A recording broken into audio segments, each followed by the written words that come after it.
ફક્ત 3 જ વસ્તુથી આજે આપણે ઘરે જ બહાર જેવી સોફ્ટ અને એટલી યમ્મી ચોકલેટ એટલે કે બોન્ટી બાર આવે છે એ ઘરે બનાવી લેવાના છીએ.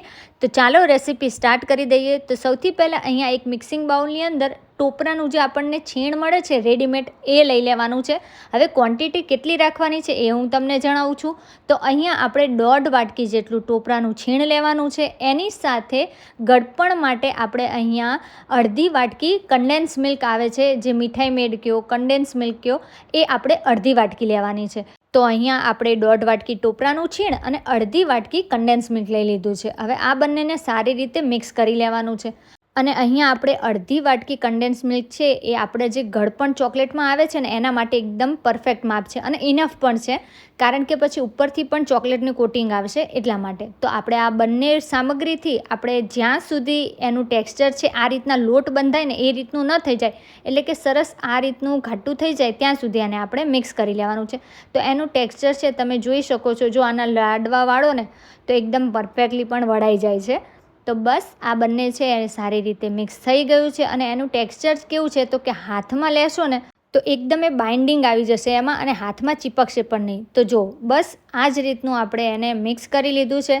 હવે આનું આપણે જે બોન્ટી બાર આવે છે ને એ વાળી લઈશું. તો હાથમાં તેલ લગાવવાની કે કોઈ જ જરૂર નથી. બસ એમાંથી જેટલું પોષણ આપણે જેવડી બોન્ટી બાર એટલે કે જેવડી ચોકલેટ બનાવી છે એટલું પોષણ લઈ લો અને એને આપણે એકદમ લંબચોરસ જેવો શેપ આપી દેવાનો છે.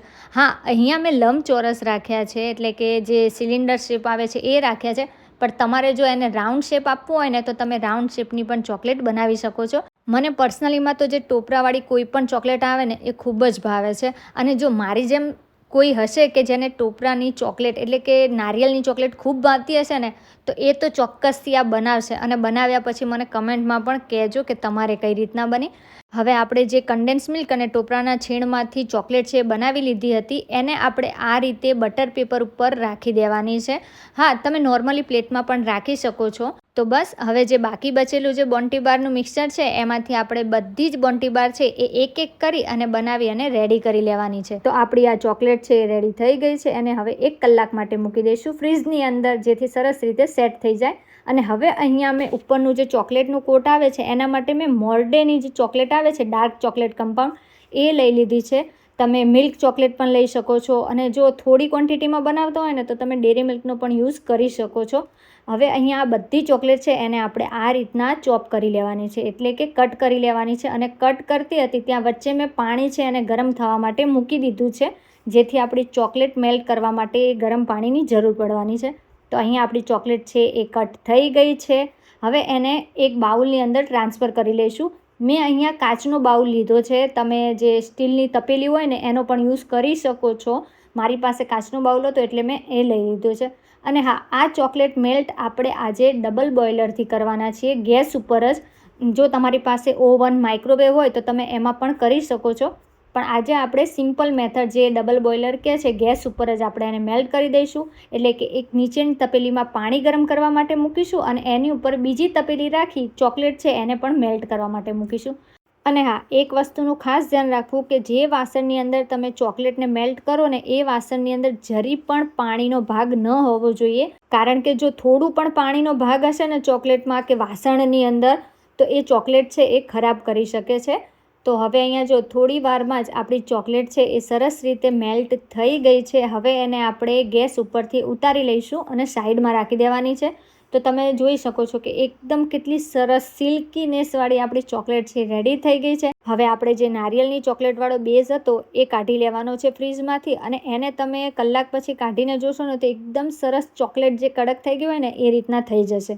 તો બસ આમાંથી હવે આપણે એક પીસ લઈ લેવાનો છે અને જે ચોકલેટવાળું પીગળેલી ચોકલેટ એટલે કે મેલ્ટ ચોકલેટ છે એની અંદર આપણે એને ડીપ કરી અને આ રીતના કાંટા ચમચી અને ચમચીની મદદ વડે ચોકલેટથી એને સરસ રીતે કોટ કરી લેવાની છે. અને આપણે જે સાઈડમાંથી એને આ રીતે ટક ટક કરી વધારાની જે ચોકલેટ ઉપર હોય ને એ આપણે કાઢી લેવાની છે. તો એકદમ સરસ એવું આપણું ચોકલેટનું લેયર છે એ આપણી આ બોન્ટી બાર ઉપર લાગી જશે. તો જો આપણી જે આ બોન્ટી બાર છે એ ચોકલેટથી કોટ થઈ રેડી થઈ ગઈ છે. તો એને આપણે આ રીતે બેકિંગ પેપર ઉપર રાખી દેવાનું છે. ધ્યાન રાખવું બેકિંગ પેપર ઉપર એટલા માટે કે ઇઝીલી એ જ્યારે આપણે કાઢીએ ને ત્યારે નીકળી જાય. તો બસ આ જ રીતના મેં અહીંયા બધી ચોકલેટ છે એ સારી રીતે કોટ કરી અને રાખી દીધી છે. અને હા, જ્યારે આપણે ચોકલેટ બનાવીએ એટલે થોડું એમાં સાઈડમાં મેસીનેસ તો થઈ જ જાય છે, એટલે કે થોડું ખરાબ થઈ જાય છે, પણ જ્યારે ચોકલેટ બની અને બીજી બાજુમાં આપણે મૂકીશું ને ત્યારે એકદમ સરસ એનો લુક આવ્યો છે. અને જે ગરમ ચોકલેટ હતી ને ઉપરથી થોડી જે મતલબ મેલ્ટ હતી એમાં આ રીતના તમે પેટર્ન પણ કરી શકો છો. પણ હું અહીંયા થોડીમાં આ રીતના પેટર્ન પણ કરી છે અને બીજી જે બહાર આપણને કઈ રીતના ચોકલેટ બોન્ટી બારની ઉપર પણ ડિઝાઇન કરેલી મળે છે એ પણ આપણે બનાવીશું. તો બસ હવે આને આપણે 10થી 15 મિનિટ માટે ફરીથી ફ્રીઝમાં રાખી દઈશું. તો 10થી 15 મિનિટ બાદ તમે જોઈ શકો છો સરસ એવી આપણી ચોકલેટ છે એ જામી ગઈ છે. હવે એની ઉપર જે બહાર મળે છે ને એ રીતના હું એની પેટર્ન બનાવું છું.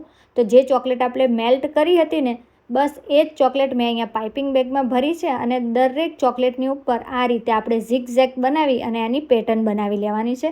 બહાર જે આપણને મળે છે ચોકલેટ એ પણ સેમ આ રીતના પેટર્ન હોય છે ને. તો બસ આપણે આ રીતના જ બધી પેટર્ન ઉપર ઝિગઝેગ બનાવી લીધું છે. હવે એને ફરીથી 10 મિનિટ માટે ફ્રીઝની અંદર સેટ થવા માટે મૂકી દઈશું. તો અહીંયા 10 મિનિટ બાદ આપણી ચોકલેટ છે એટલે કે બોન્ટી બાર છે પરફેક્ટલી રેડી થઈ ગઈ છે. હવે એને હું તમને પહેલાં તો એક બતાવું છું. તો કેટલી સરસ એની પેટર્ન છે, કેટલી મસ્ત આપણી ચોકલેટ રેડી થઈ ગઈ છે ને.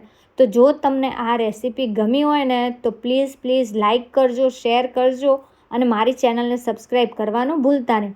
તો જો હવે આપણે બટર પેપર ઉપરથી લઈ લીધી અને જો બીજી પ્લેટ ઉપર રાખી દીધી તો કેટલી સરસ અને અટ્રેક્ટિવ લાગે છે ને, ખાવાનું જ મન થઈ જાય એવી ચોકલેટ બની છે ને.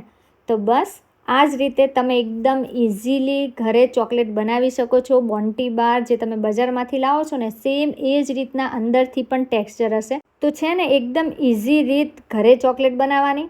તો તમે પણ એકવાર આ બોન્ટી બાર જરૂરથી ટ્રાય કરો. એકવાર બનાવશો ને તો તમે વારંવાર આ ચોકલેટ ચોક્કસથી ઘરે જ બનાવશો.